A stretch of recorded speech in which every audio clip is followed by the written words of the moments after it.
get into like sort of the first conceptual piece which people were very keen on understanding, right? Which is how do you sort of build a team? How do you manage people? How do you hire? And this entire aspect of a culture, right? How do you actually go about and build it in a way that it becomes useful for your large organization, your startup, your team, whatever it is that you're trying to do. Maybe the first thing that we could understand from you, and it'd be awesome if could play back an example to the audience and give them a chance to maybe put themselves in their shoe, is maybe first define what do you sort of think, what is culture, right? Very importantly, for you, what does it mean to you? And in any of the different roles that you've done, where you had to sort of either change or build culture, how did you do that, right? Because I think this whole aspect of getting so many people in an org to align, for them to fall in line, to agree fundamentally with what leadership wants, is one of the hardest things that a lot of folks here in the community are facing in their roles. So maybe that would be one of the solid sort of starting points to define culture, and then give us an example of how you built it or changed it at any of the different places that you were like at. Sure. So see, culture very difficult to define, right? The way I think of it, right, is that culture is a belief system or a value system in an organization that helps you eventually get to where you want to be, right? So you know, and you cannot have uniform culture in very different types of organizations, right? So what, for example, Elon Musk is trying to do, you know, you cannot do it with the culture of what Procter and Gamble does, right? And people are very quick to associate things like toxic, non-toxic, like those kind of things. But it is, I think it's just too simplified, a version of that, right? It is, uh, people should, and that's why it's very, very important that you are very careful in hiring the right kind of people in an organization, right? Because uh, a lot of hiring that happens is competence based, right? And I think competence in today's world is basic hygiene. You of course have to be competent at what you do, right? But what is very, very important is that you deeply believe in the mission and vision and the purpose of the company that you are joining, right? Most of the cases, founders have a very clear vision and the purpose of why they are doing it. And they have to be very careful in the kind of people they bring in to sort of fulfill that vision, right? Uh, that's when the theme that runs all across the board, and people are aligned, and it's a good culture, right? Because everybody is hustling towards that, and nobody minds when things sort of get a little rough. Because otherwise, when the motivations are essentially extrinsic, when it is about money, when it is about promotion, when it's about career, it is when people start putting themselves before the mission, you know, that's when it gets toxic, right?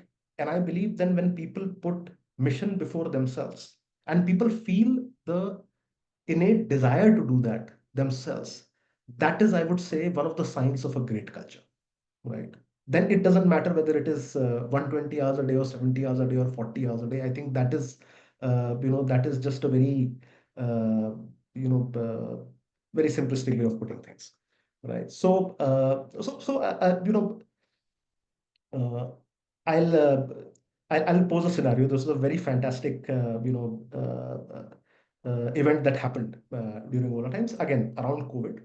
So we were into the leasing business, right? So there was a company called Ola Fleet Technologies, right, which owned 40,000 cars, on our balance sheet, spread across, I think, 30 odd cities, uh, right? These are all leased out to drivers, okay, uh, and to be run on Ola platform.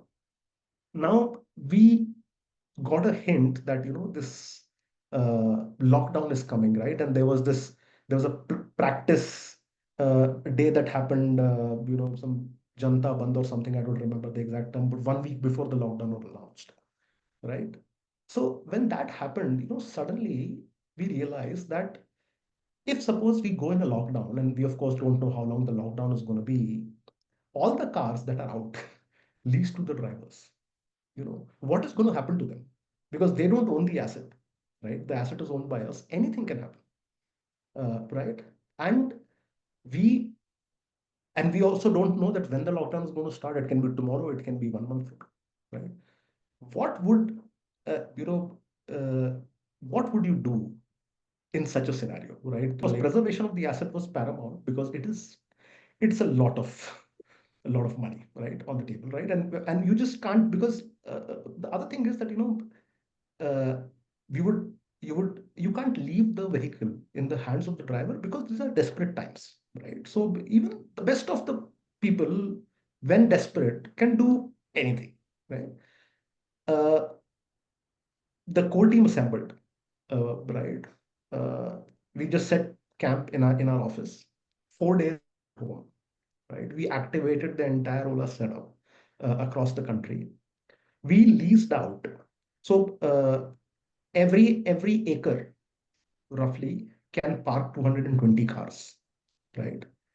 We leased out space to store these 40,000 cars.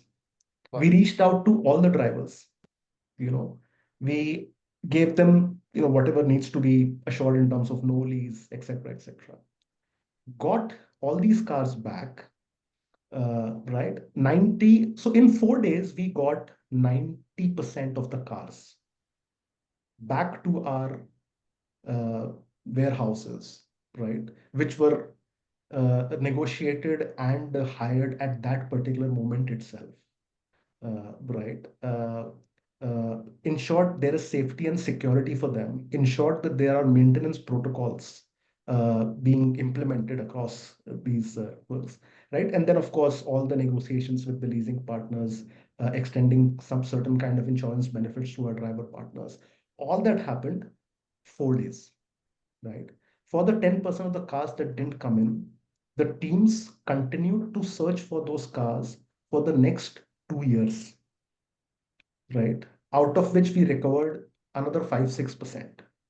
So essentially, still some got lost, a very small number, right? But that's the kind of effort that we sort of put in to get that in those 4 days, right? And that's just you can say driven by uh, the purpose that we just have to make sure that the company stays in business when things get normal, right? And uh, I think it was one of the most amazing things that at least I have seen getting pulled off in my career. Just the sheer scale of it, the sheer insanity of what we were trying to do, right? So and so yes, it was it tough. It was very very tough, right? Would anybody clearly no one on this call thought of that this could be pulled off, right? But you do those things when you are in the sort of right sort of culture and with the right set of people who share those values, right? And then nobody's asking ki, what about 40 hours, what about 70 hours? When something needs to be done, it needs to be done. So I mean, in a way, then this set context to the team that mission critical, what that sort of means, and that the top priority is we have to preserve these assets. Like that is super important in a way, and probably it also sent a very strong message to folks who are your driver partners that Ola really cares about their cars, and that they will take the vehicles off of your hands, free you from your burden. They'll figure out the things on the lease side because they care about the relationship as well, and they want you to sort of continue to be Ola partners, and that you don't have to struggle, right, on behalf of the company in certain ways, right, which was probably really really important cultural ethos to sort of set.